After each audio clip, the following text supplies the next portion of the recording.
ॐ नमो हरिहन्ताणम् ॐ नमो सिंहाणम् ॐ नमो आयर्याणम् ॐ नमो कुवच्छायाणम् ॐ नमो लोहिसर्गसागुणम् केशो पञ्चनमोकारो सर्वपावकणासनो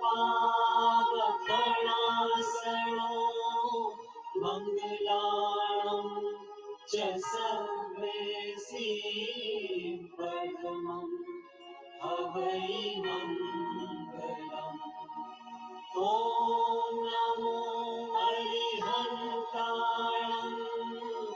ॐ नमो सिंहाणम् ॐ नमो आयर्याणम्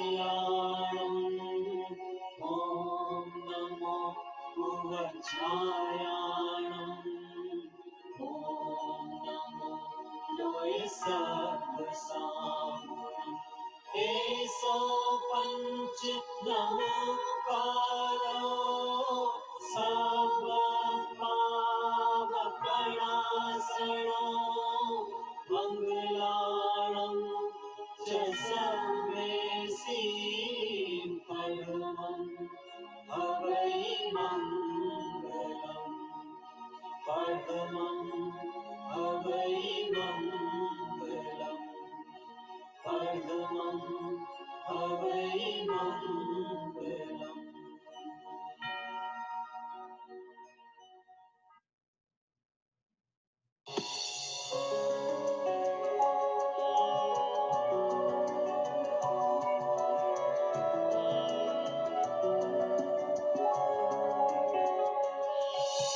चत्तारि मङ्गलम् चत्तारि मङ्गलम् अरिहन्ता मङ्गलम् अरिहन्ता मङ्गलम् सीता मङ्गलम् सीता मङ्गलम् साहु मङ्गलम् साहु मङ्गलम् केवली पन्नतो धम्मो मङ्गलम् केवली पन्नतो धम्मो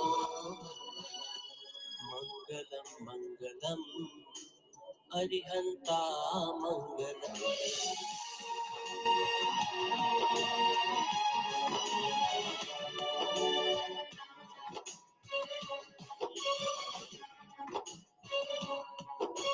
चत्तारि लोकुत्तमा चत्तारि लोकुत्तमा अरिहन्ता लोकुत्तमा अरिहन्ता लोकुत्तमा सीता लोकुत्तमा सीता लोकुत्तमा साहु लोकुत्तमा साहु लोकुत्तमा केवली पन्नतो धम्मो लोकुत्तमो केवली पन्नतो मङ्गलं मङ्गलम् अरिहन्ता मङ्गलम् मङ्गलं मङ्गलम् अरिहन्ता मङ्गलम्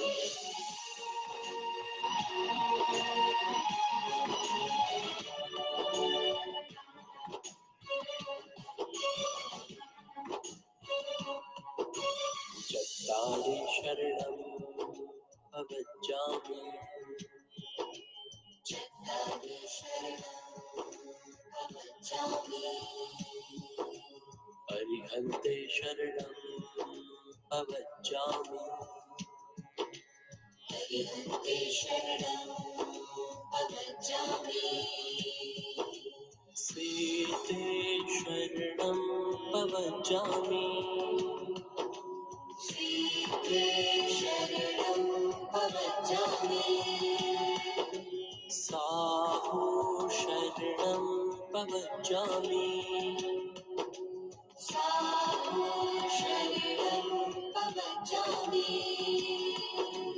केवली पन्न सत्यं धम्मं शरणं प्रगच्छामि मङ्गलं मङ्गलं हरिहन्ता मङ्गलं मङ्गलं मङ्गलं हरिहन्ता मङ्गलं मङ्गलं मङ्गलं हरिहन्ता मङ्गलं मङ्गलं मङ्गलं हरिहन्ता मङ्गलम्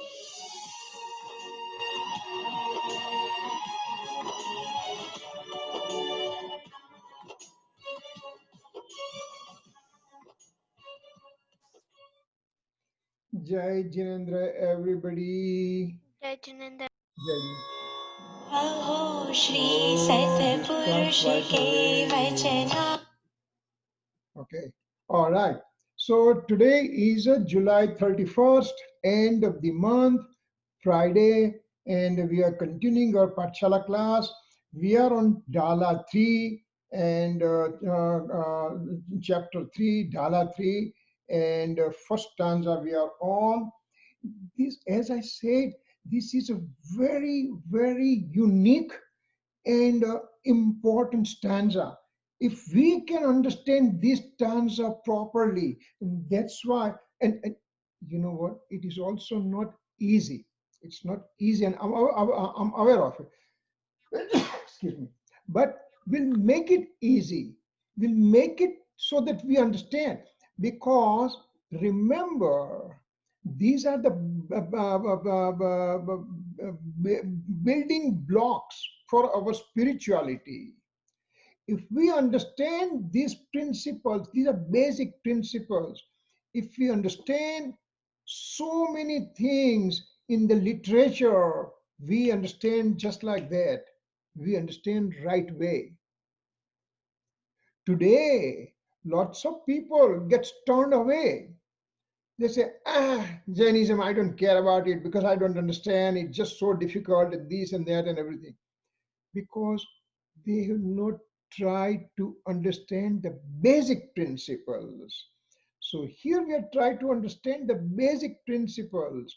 And this stanza is kind of a really solid foundation block. That's why we are going to go slowly to understand that one, because it is when our foundation block is strong, our building will be strong also. So bear with me, don't get frustrated. It just takes time, but it's all right. We'll make it easy to understand. Okay, having said that, now I'm going to bring the slides and then we'll go through where we were here. No, not this one. Stop share screen to share this guy. Okay, or no, not this one also. Where's my slide? Hold it.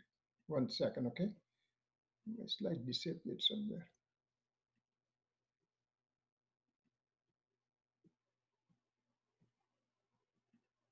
Oh, here we are now.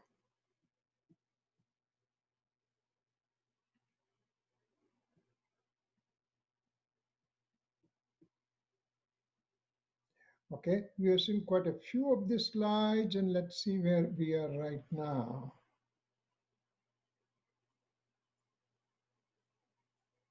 We have seen all these slides here. We have. Okay, we'll start from here. Some part will be revision, and that will just strengthen our ideas where we are. Okay, all right. Okay, so what we saw, and this figure will come time to time. You have to kind of have this figure in your mind constantly, because so many things we talk depends on this figure. What we have said here, soul is a substance by its own doing. Soul can by itself can go to innate state, pure state, or can go to the altered state by itself. Nobody tells soul, go here, go here. No, Soul decides by itself where to go.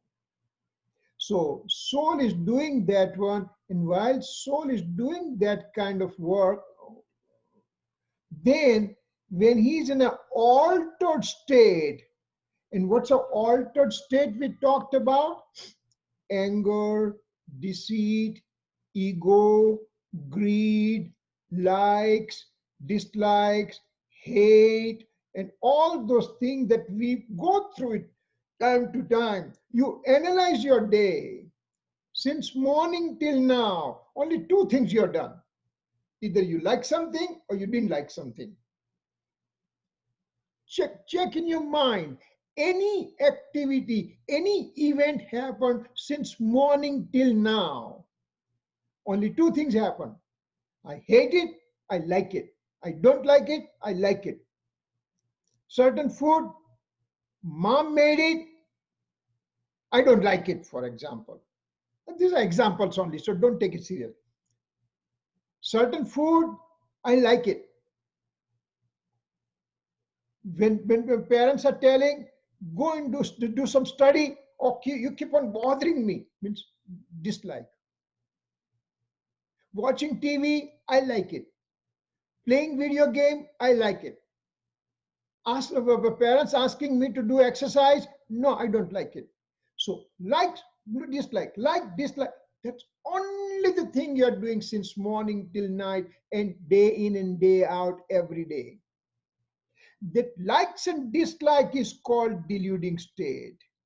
Or other way of saying deluding state is, I want to do some auspicious thing right now, or I want to do some inauspicious thing. Auspicious thing means I would like to do this scriptural reading. I would like to attend pathshala class. I would like to go to the temple. I would like to do this service to the mankind. I would like to give donation. I would like to do charity. And when the permission comes, I would like to do some austerity. I would like to do ekashan. I would like to do upvas. All those things are called auspicious activity. Or I may say, yeah, I had violent idea. Let's say that some bug bite me, for example. That's a simple thing, like you went outside and mosquito bites you, and you become kind of irritated. Gosh, why these mosquitoes are around? They keep on biting, and this summertime they come so much and everything. And you dislike. And in your thought, you may say, maybe whole mosquito species should be removed. That's a violent thought process, means inauspicious thought process. I would like to lie for certain things. Inauspicious thought process. I would like to steal something. Inauspicious thought process. So this kind of inauspicious thought process or auspicious thought process, they all are called deluding state, means altered state. What's an innate state then? What's an innate state? Just like sugar always gives sweetness, no matter where it is and no matter when it is.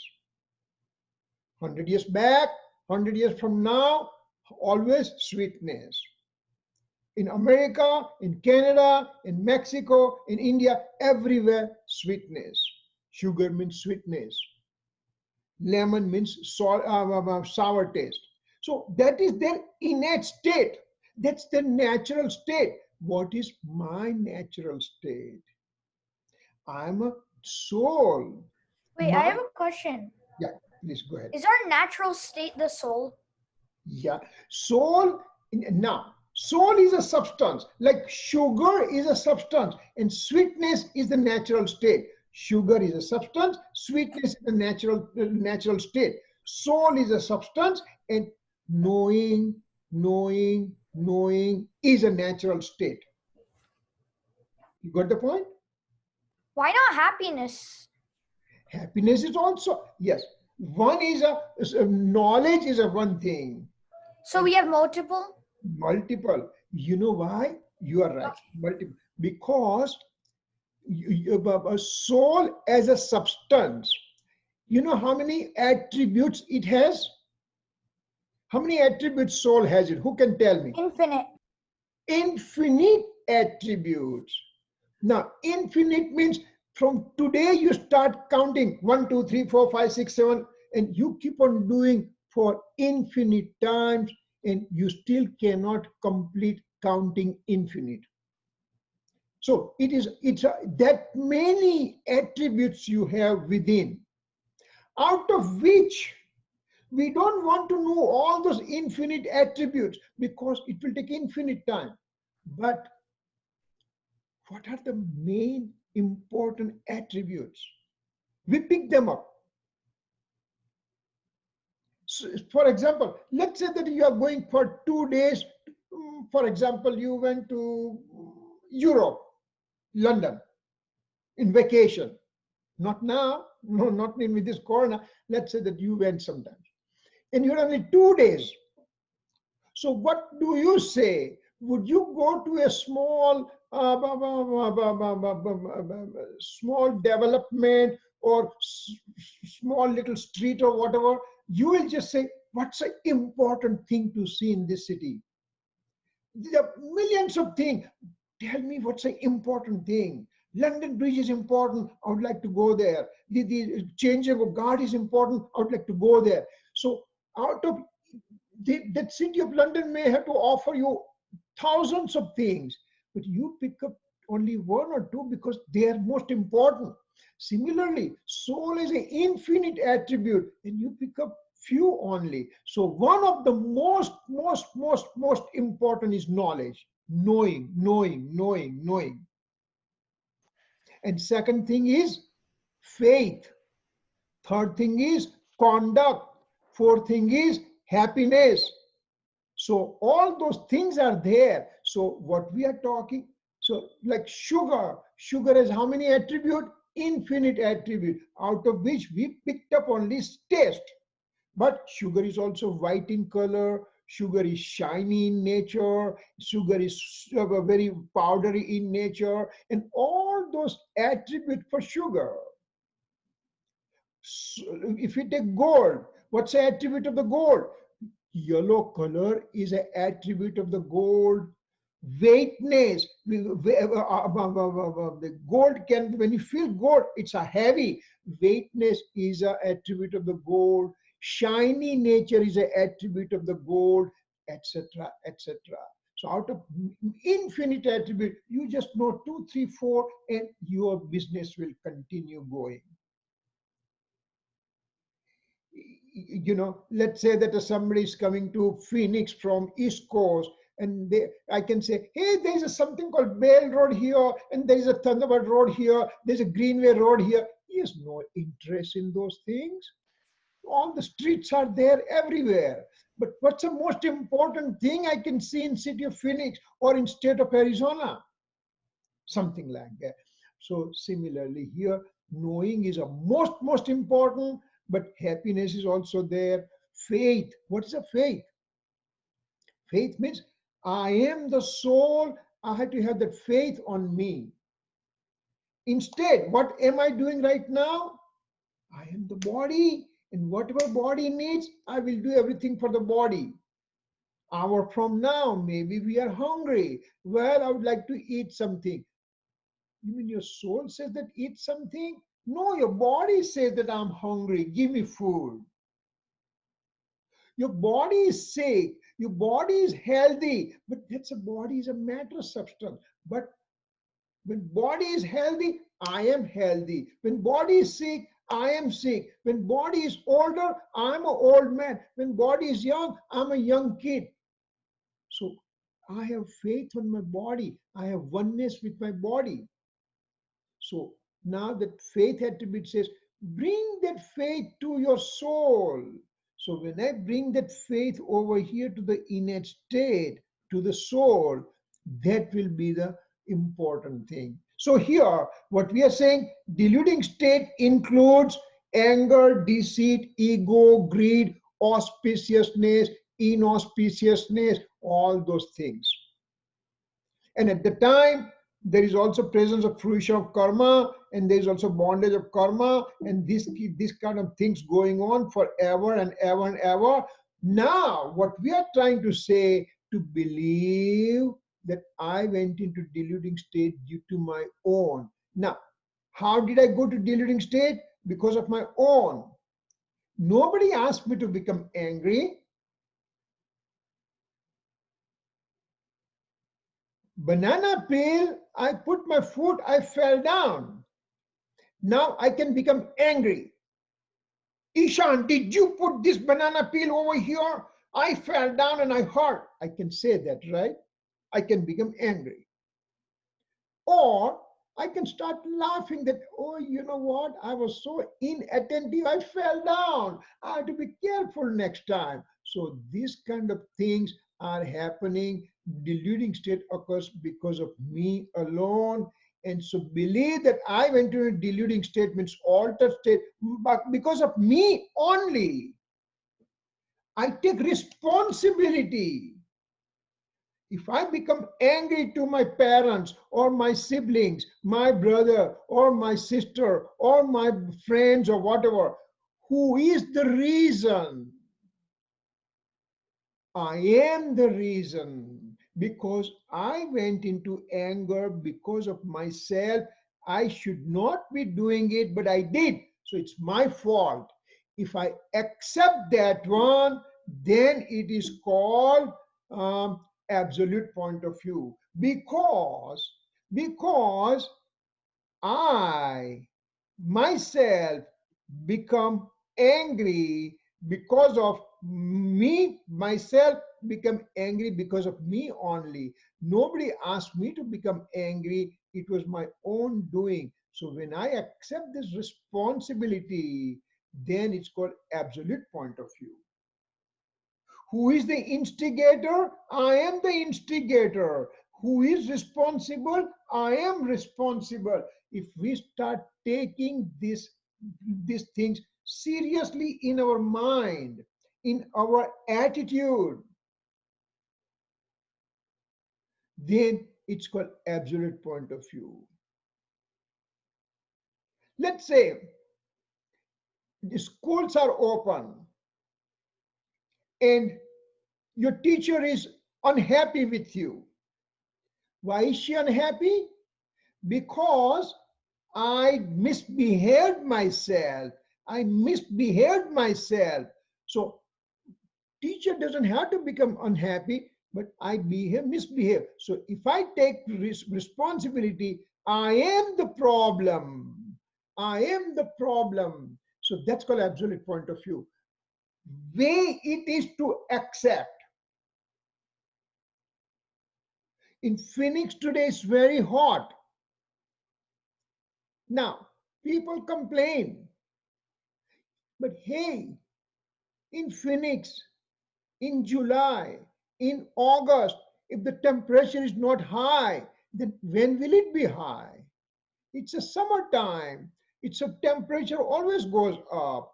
So we are aware of it. Accept it. That's the absolute point of view.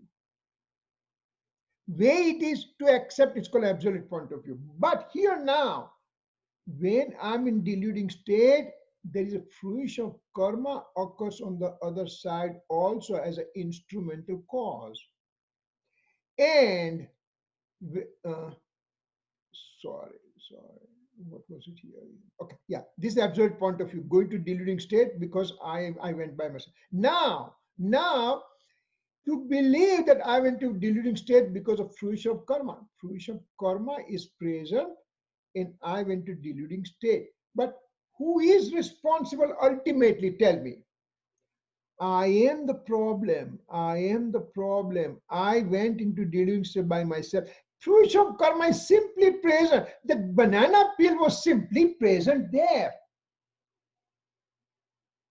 Wait, but it doesn't make sense how you can get from that cycle to the innate state if there are no lines connecting from them to the innate state. So how will you do that? Yes, you are. Number one, deluding state came from where? Where did it come from? Oh, substance. So who is the substance? Who is the soul substance? I am, right? I am the soul, right? Yeah. So did it come from me? Yes. Could I have innate state? Yes. Am I in innate state right now? No. Why I'm not? Because since time infinite, when I was in a hell, when I was in heaven, when I was a subhuman, when I was a plant and animal, when I was a one sense life, when I was a lowest form of life, every time, today also, right now, I'm in deluding state all the time, continuously, forever and ever and ever and ever. So you can Why? never get into the innate state. I'm sorry. So basically, it's impossible to get into the innate state. No, it's not impossible, but we have not tried to go there. So what we are doing right now is trying to understand, hey, can I be going on this side also? Is it possible? Yes. How? Okay. How? And for that thing is a whole third chapter of this third dhala that we'll be talking about it. How can I go here from here? Which I have not done it since time infinite. But if it is not done before, doesn't mean that I won't be able to do it now. I will be able to do it. I will be able to do it. So that's what we are trying to understand, right? So when I'm falling down here, for example, that's the banana peel example. When I'm falling down, then banana peel was the reason. But really, the banana peel was a reason? Yes, one can say yes. The banana peel was there, and my foot went on, and I fell down. But how come 10 people before you did not fall down, and 10 people after you do not fall down, and only you fell down? What's the reason? They were careful. So they were careful, but who was not careful? I was Me. not careful. So the buck stops at me. I am the problem. If I accept this fact, then banana peel was simply an instrumental cause. Means I went to deluding state due to banana peel, banana peel or fruition of karma. That is called conventional point of view. So what's the absolute point of view? I went in deluding state. What's a convention point of view? Fruition of old karma. What's a absolute point of view? I fell down. What's a convention point of view? Banana peel was there and that's why I fell down. So you can make two statements.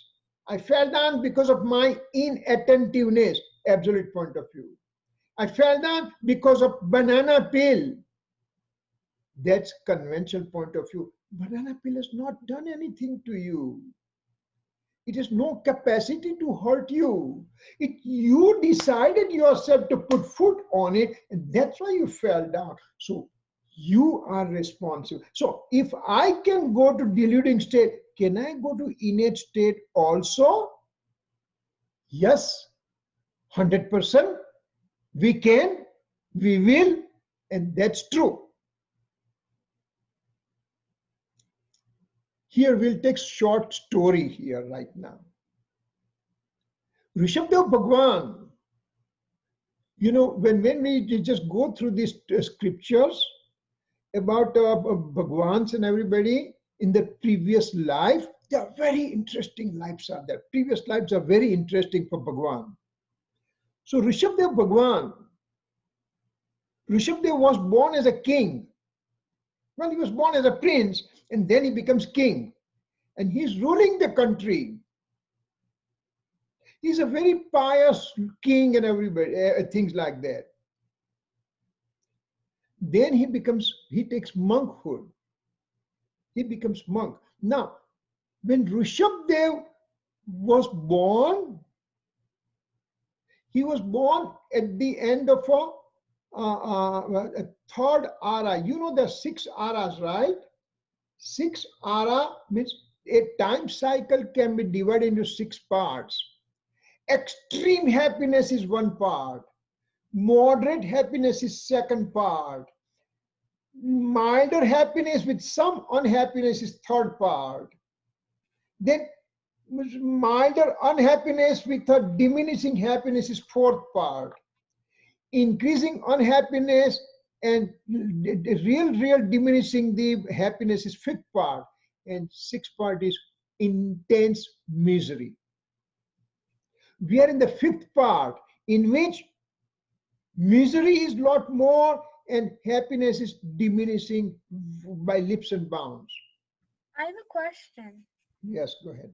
In the sixth ara, is it like there's not going to be a single vegetarian, Jain person, and like all our earth will be filled with water? Though people will have to live in caves. What it is basically, sixth ara will be very painful, extreme painful. People will be becoming short by about 3 feet height or something like that, and there won't be food. Man will be eating man for their survival.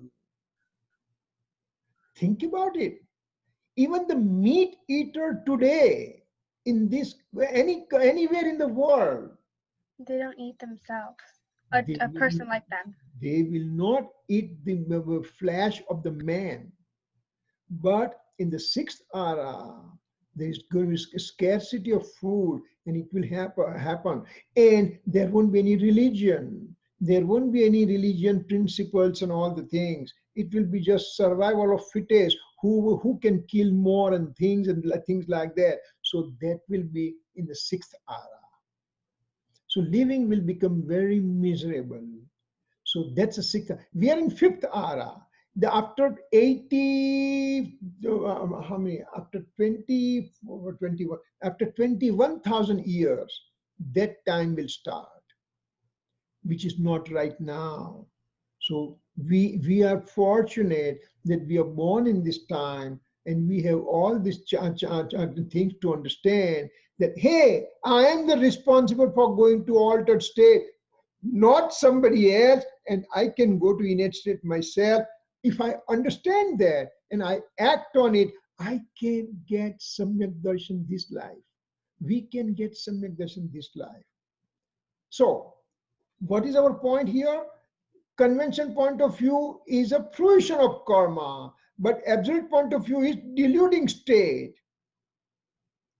So these are the things that we understood. Okay, we are at the Rishabdev Bhagwan story, that he was at the end of third ara, and until three aras, first ara, second ara, and third ara, there is absolute happiness. Means there are kalpa vriksha, means thought, that there certain trees are there that you go underneath and you wish for it, wish fulfilling trees are there.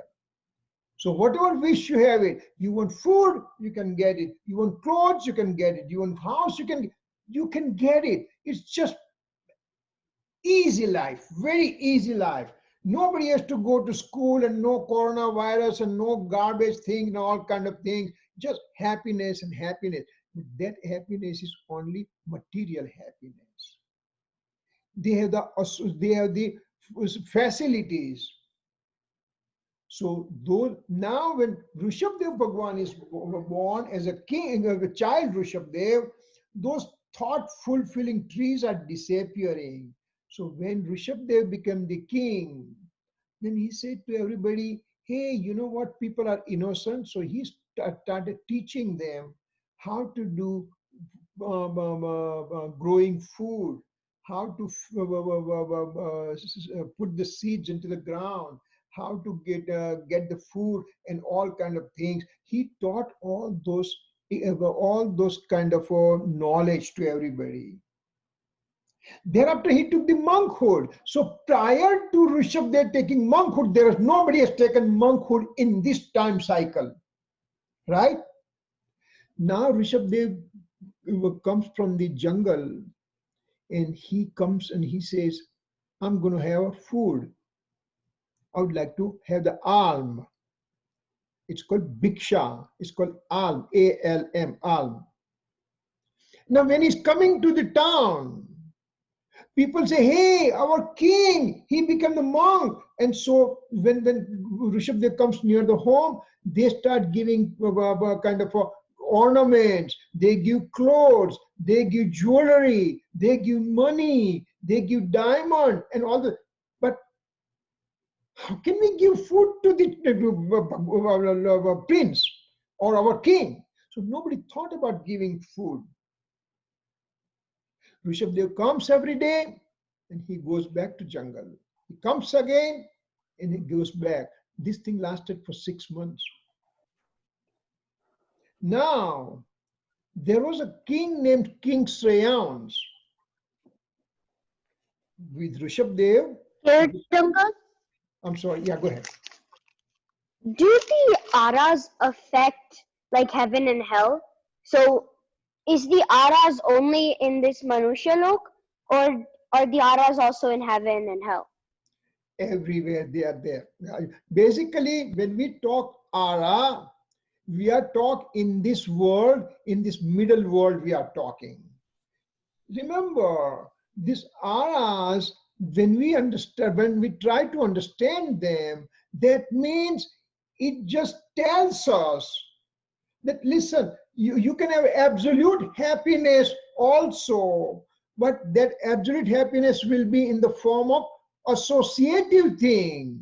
For example, I'm happy right now because I'm in this room where there is air condition going on. If I go outside 108-degree temperature, I'll be miserable. So I have associative thing. Air condition is going on, fan is going on, now it's night time, light is there and everything. So they are associative things. They are appears to be happiness. They are not absolute happiness. Absolute happiness comes from within. So all these 6 ara things have been taught to us. They have been said to us that, hey, absolute happiness you can have it, or in the 6th ara you can have absolute unhappiness also. But or it could be in the heaven where could be lots of positive things are there, you have good associated things are there, or you could be in the hell where there is lots of suffering is there. But they are all outside associated thing. If you go within here innate state, you have absolute blissful state because soul is full of bliss within. And that's true happiness. So I can have a car, I can have a house, I can have money, I can have air conditioning, I can have light and everything. They are not the reason for my blissful state. Let's presume that I have everything. I have a house, I have a car, I have money, I have electricity, I have air conditioning, and now I'm suffering with a cancer right now. And I have intense pain and nothing is working. So what good those associated things means to me? They're useless, right? Because they can't take my pain away. Similarly here, 6 aras are being said that you can get comfort or misery, but if you understand who you are and where is the absolute happiness sitting in the innate state, you try to go within and try to take a dependency from the outside material thing as much as possible, you can get happiness. So that's what the happiness means, that everybody has to think about it, so this is what we are understanding. So again, coming back to the Rishabdev story, that he is here, he is not getting armed and everything, and King Shreyans, he gets a dream at night time. In the dream, he says, wait a second, this is the Rishabdev Bhagwan's 10th life. In 10th life, he's going to become liberated. He'll go to moksha. But in the second life, when Rishabdev was a king, Raja Shreni was his wife at the time. His name was Sri Devi. And They both have given alms to one of the monk. And there is a special way to give the alms. It's not that you just, monk comes and you just give food and you run away. No, there is a specific way. One day we will see that video also. I have some video also about how Muniraj accepts the food. There is certain process that he follows, and only those process is fulfilled, then and then he will take the food. Otherwise, he won't take it. For example, when Muniraj comes to take the alms, he decides certain thing in his mind that if certain places, certain people standing in certain way, wearing certain type of clothes, and only from those people I will accept the alms. Now, I may not have worn the proper that type of clothes that monk has thought about it. Then he won't take food from me. Something like that. So here, King Shreyans gets the dream. The second life of Rishabdev, Rishabdev was a king and he was the queen, and they both had given the alms to Muniraj in a certain prescribed fashion. Now next day, Rishabdev comes, Muniraj Rishabdev comes to the town, and the Shreyans, King Shreyans, now he remembered what's the process to give the alms to the monk. So he does that particular process, and then Rishabdev accepts the alms, and that alms was in the form of the breaking of the fast was in the form of taking sugarcane juice. This thing happened in the city of Hastinapur. You know, from New Delhi, it's about 1 hour drive, one to 1.5 hour drive, and this is called city of Hastinapur. It's an extremely pious city. I urge you, when you go to India, ask your parents to go to Hastinapur. It's a small city, but beautiful city. The temples you will see, you'll be amazed. Different architectural temples, amazing temples are there. So that Hastinapur is a city that Rishabdev Bhagwan got the alms for the first time.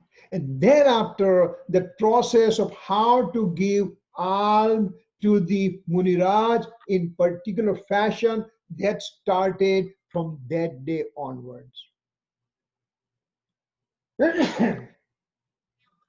You know, Hastinapur is also a very important city. Coming Monday, there is some one most important holiday is coming. Do you know what Jain holiday is coming on coming Monday? Does anybody know it? Yes? I don't know. You don't know. Okay. Anybody else can try? Yes? No? Aditya, you want to say something? No. Okay. Oh, sorry. I left my hand up. I didn't Oh, okay. mean to All have right. my hand. So you know the very important event Jain festivity is called Raksha Bandhan. You remember that? Yeah. Now I remember. We do Raksha Bandhan. Raksha Bandhan, right? Yeah. Actually, it's a tradition that our sister ties the thread on the right hand of the brother. Yeah, but my family, because I don't have a sister, we just do it with the brothers, and then sometimes we like one of our cousins who's Yes. a girl, we do that. And that Raksha Bandhan thing also happened in Hastinapur. It started from Hastinapur. Plus, you know, Shantinath, Kuntunath, Orna, 16th Tirthankar, 17th Tirthankar, 18th Tirthankar, their, their conception event, birth event, monkhood event, and Keval Gnan event. 4 events of each Bhagwan happened in Hastinapur. So 4 times 3 Bhagwan. So 12 Kalyana, 12 auspicious event happen in Hastinapur. So that city is very, very important. So I wish you can have a chance to visit. It is an amazing, beautiful place. I mean, you just simply pious place. You will love it. You will love it. And also that Raksha Bandhan, how did it start? Actually, there was one wicked guy, crooked guy. He wanted to take revenge on 700 monks. So he tries to burn them alive. And at that time, there is one monk into the faraway mountains. His name was Vishnu Kumar Muniraj. He came to know that 700 monks are getting burned alive because of some stupid thing in the mind of that king called Bali. So Vishnu Kumar comes and he had extraordinary power. So he comes as a very midget guy. And this Bali was very happy because he took the revenge today. So he tells everybody, you can ask anything you like it. So this Vishnu Kumar in the dwarf form says, can I have a 3 foot of the 3 foot of land? Oh, come on, you could have asked more. Why do you ask only 3 feet? So he says, no, that's all I want. So he said, okay, you can have it. Then Vishnu Kumar becomes a giant personality and he puts 1 foot on the Jambudvip. Second foot, he puts on Manushottar Parvat. And then he says, where can I put my 3rd foot? So he puts on the Bali's head, and Bali realizes that he made mistake. So he just asked for forgiveness, etc.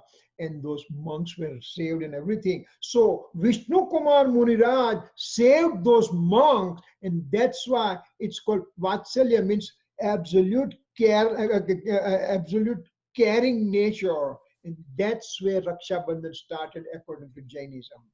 Then So, yes. why do Hindus celebrate it?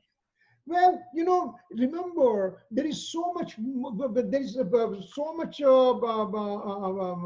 merging is there. So many things that they say that the God comes and helps us and everything, and so now sister in the form of God will just tie the raksha on my hand, so I will be protected.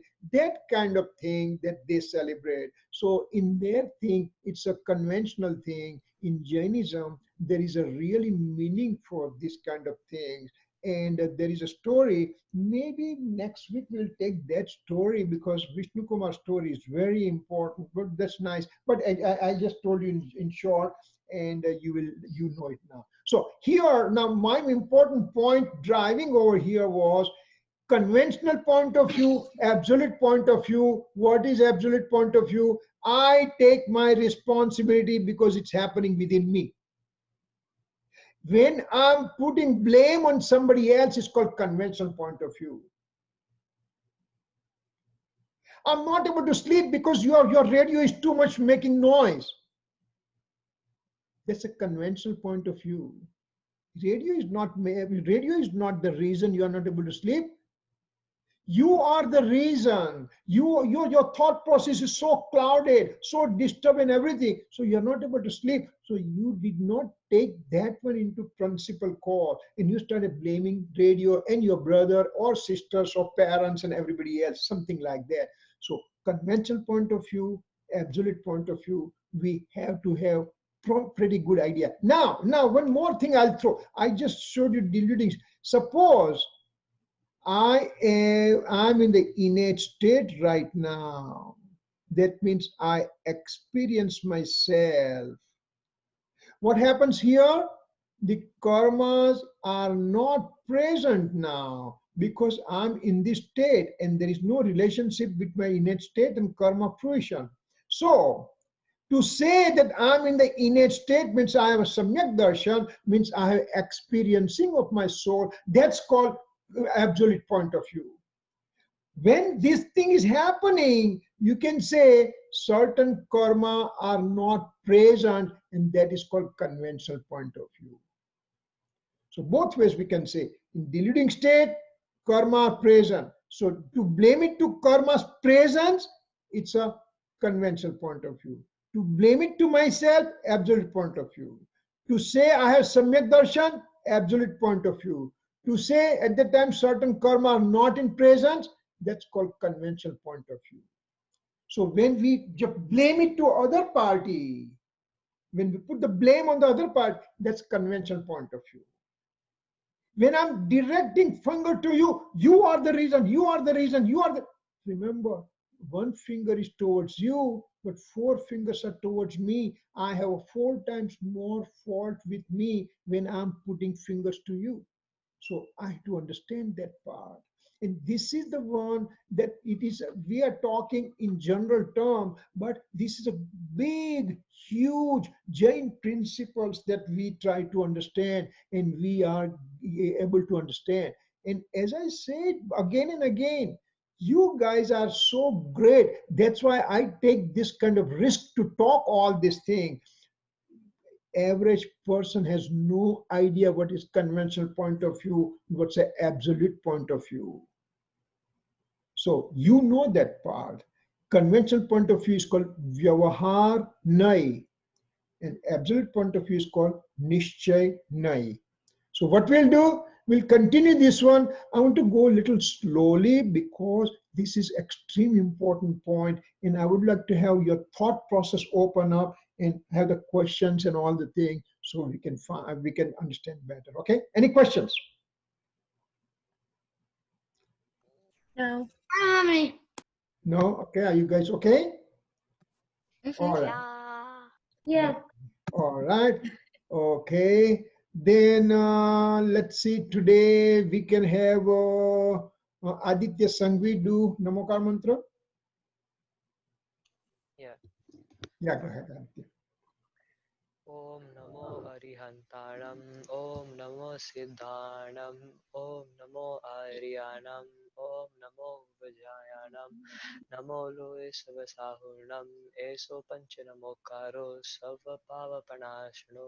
Mangalanam Cha Savesim Paramam Havai Mangalam. Jai Jinendra. Bye, Jay Jai Jinendra. Jinendra. Jai Jinendra. Thank Bye. you. Jai Jindra.